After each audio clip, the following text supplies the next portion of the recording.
Walt Disney said, "Where's the laughter?"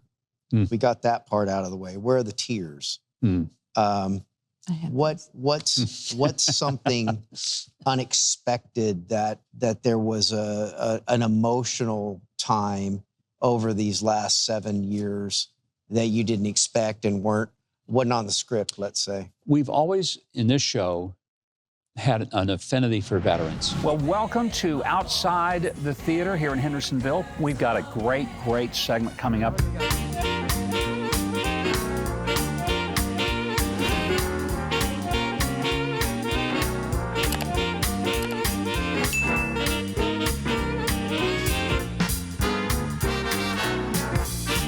Well, I want to thank you guys for being here. Jim Brown, you served in Korea.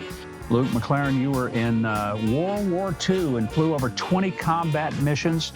K.T. Robbins, also in World War II, went in with the Normandy invasion, and you ended up in a French village. You met a young lady there. It's a great love story. You didn't speak French. No. So how did you communicate? I'm putting you on the spot, KT. We just made out. I think you're kind of a scoundrel. I really do.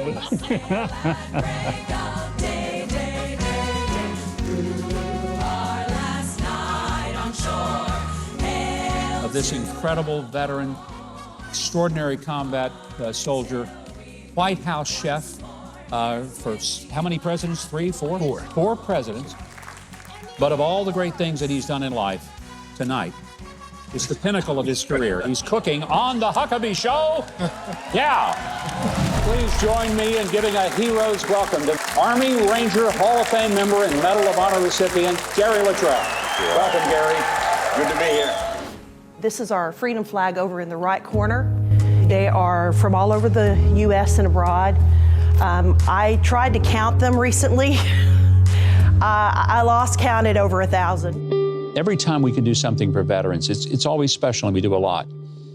We've had some moments with veterans, particularly those who have been focused on preventing veteran suicide. There are 22 military veterans who take their own lives every single day. This is horrendous. You think about all the resources that we fail to deliver to those who have given their lives. They have signed their life, their bodies, as a blank check to the government. And they'll say, send me anywhere you want me to do, put any weapon in my hand, put me before any enemy, and I will do what I'm told to do to preserve my country and its freedom. And there have been some moments, and one that I will always remember, that as we talk to this veterans organization, Gary Sinise has led the Gary Sinise Foundation. He's one of the most remarkable people. It is such an honor to welcome back to the show one of the finest Americans I've ever known. Please welcome Gary Sinise. He was telling about all the things that he had seen in his work with veterans. But then he had to talk about his own son, Mac, who died of a horrific disease and took his life over a period of almost a year. And you could see in Gary this incredible grief for his own son, but he equated it to the fact that so many families had their sons. They didn't have a year to prepare for their death, knowing that this disease would get them. They got the phone call in the middle of the night or the knock on the door from the chaplain. And for Gary to be able to transfer so much of his own personal grief toward those who experienced it in their homes and lives. You know, I always loved him. He's been a friend for a long time. But that, I mean, I don't think there was anyone in this audience that was not deeply moved by his story. This has been a tough year for you and your family.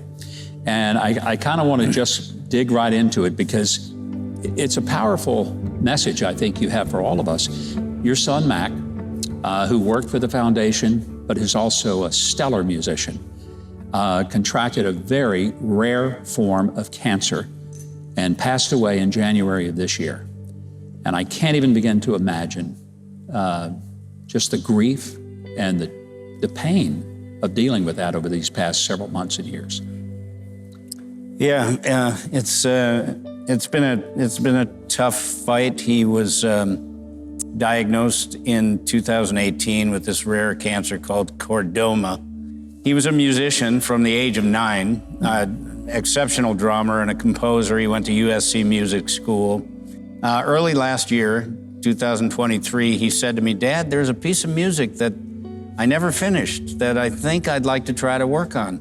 He teamed up with a buddy of his from college.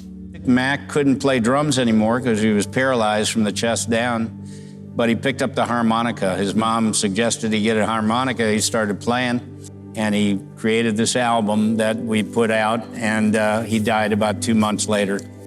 He had a special idea of what would happen to the proceeds for this album. What did he want for that? All the proceeds for the album go to the Gary Sinise Foundation to help our veterans. So it's Well, let me. it's positive. It is a wonderful album.